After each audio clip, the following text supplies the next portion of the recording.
आप देख रहे हैं फानूस टीवी। चुनाव की घोषणा के बाद से सरगर्मियां तेज हो चुकी हैं। वहीं वृंदावन से रुड़की पहुंचे स्वामी सदगुरु श्री रितेश्वर महाराज ने कहा कि भाजपा की सरकार देश में तीसरी बार बनने जा रही, इसका मुझे पूर्ण विश्वास है।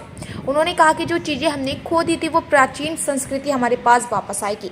भारत विश्व गुरु कब बनेगा ये तो पता नहीं, लेकिन यदि प्रयास जारी रहा और कहीं फिसले नहीं तो निश्चित हो भारत सनातन संस्कृति का झंडा जरूर लहराएगा।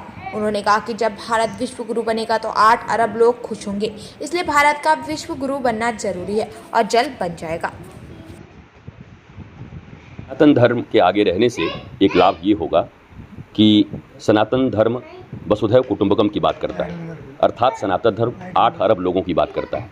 मुझे लगता है सिर्फ भारत के लोग ही नहीं, 8 अरब लोग खुश होंगे कि अगर इस संप्रदाय और इस संस्कृति को मानने वाला कोई व्यक्ति शीर्ष पर आता है तो हमारे लिए भी कुछ करेगा। तो यह सबके लिए है और ये सरकार कंटिन्यू करेगी। तो मुझे विश्वास है जो चीज़ें हमने गुलामी के काल में खो दी हैं, धीरे धीरे वो प्राचीन संस्कृति हमारे पास आएगी। हमारा हैप्पीनेस इंडेक्स बढ़ जाएगा। जैसे भूटान का ज़्यादा है, अभी मैंने सुना इंडिया का कम है, भारत का कम है। तो भारत भी सनातन संस्कृति के रूट की तरफ जब लौटेगा तो हम हैप्पी हो जाएंगे। और आप छोड़ दीजिए राजनीति की बातें, हम इस दुनिया का, इस भारत का कोई भी व्यक्ति उससे पूछिए आपको राजनीति चाहिए कि खुशी चाहिए, वो बोलेगा राजनीति भाड़ में जाए, हमको खुशी चाहिए।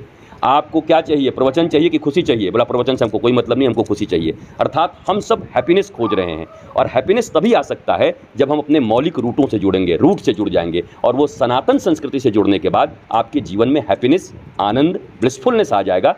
इसलिए मैं इस सरकार को पसंद करता हूँ, क्योंकि अंधेरे में एक रोशनी की किरण की तरह है ये।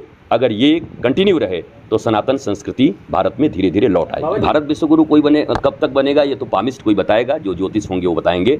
मैं इतना जरूर बता सकता हूँ कि जिस तरीके से प्रयत्न जारी, अगर ये प्रयत्न जारी रहे और हम फिसले नहीं तो भारत निश्चित तौर पर सनातन संस्कृति के ध्वज को लेकर के विश्व गुरु बनेगा। लोगों के ऊपर रूल करने के लिए नहीं, बल्कि लोगों को प्रसन्नता और आनंदित करने के लिए। हम लोगों पर रूल नहीं करते, हम शासन करने में विश्वास नहीं रखते, हम किसी पर आक्रमण करने में विश्वास नहीं रखते, बल्कि हमारी संस्कृति, भारत जब विश्व गुरु बनेगा तो 8 अरब लोग प्रसन्न होंगे। इसके लिए भारत का विश्व गुरु बनना जरूरी है और जल्द बन जाएगा। मुझे उस समय का तो बात याद नहीं है, लेकिन मैंने तनाव की बात इसलिए कही होगी, जो 2 नाव पर होते हैं वो तनाव में होते हैं और जो एक ही नाव पर बैठा है वो पार कर जाता है।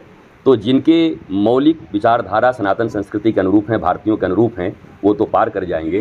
पर जो थोड़ा थोड़ा इधर उधर हैं, चुनाव आए तो मंदिर, ना आए तो पीछे, उनके तनाव की संभावना ज़्यादा रहती। मुझे पक्का पता है कि साधु संत पूर्ण जागरण के साथ ये काम कर रहे हैं और भारत के समस्त संतों को मेरा प्रणाम है जो इस दिशा में काम कर रहे हैं।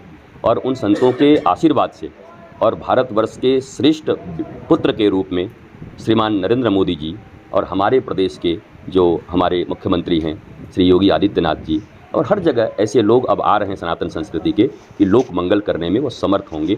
थोड़ी बहुत त्रुटियां मनुष्य में होती हैं, लेकिन अभी एक पत्रकार ने बहुत अच्छी बात कही कि अब हम सबसे अच्छे की बजाय कम खराब को चुनने में हमारा एक भाव आया है और यही होना चाहिए, ताकि धीरे धीरे हम उस जगह पर पहुंच सकें कि सबसे अच्छे का चुनाव कर सकें।